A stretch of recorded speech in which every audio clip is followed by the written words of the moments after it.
Susan, is everything ready for tomorrow's meeting? Yes, the room is ready for tomorrow's meeting and here is the agenda. Have you noticed everyone? I have informed everyone either by telephone or by memo. Good. Who will take meeting minutes? Is it requisite to take minutes? Of course. It is necessary for such kind of meeting. Sorry, I ignored that. Why can't you get out of the habit of being so careless? Okay, I will tell her right now. Ask Molly to do that. She is experienced. Arranging meetings. Molly, the meeting is scheduled for 13, this afternoon. Yes, sir. We have the meeting in our number 1 conference room. Have you made necessary arrangements? How about the microphone? I have got them ready. Anything else? I've put the notebooks, some paper copies of the agenda and pencil on the table for each attendant. Good. How about refreshment? Yes, they would be served in the lobby.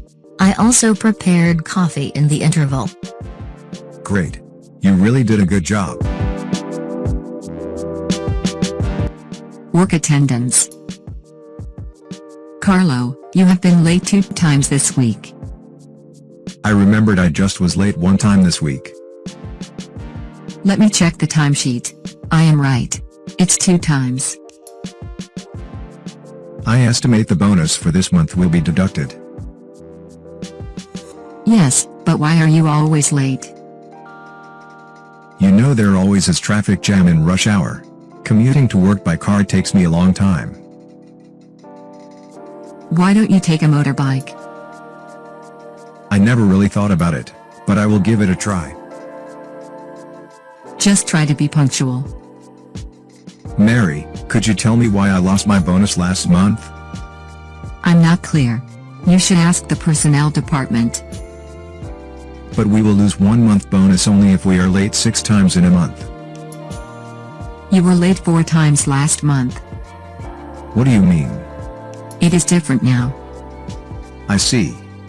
The new director has paid closed attendance since he took the position. It is laid down the new office rule that employees will lose 1 month bonus if they are late 3 times in a month. I see.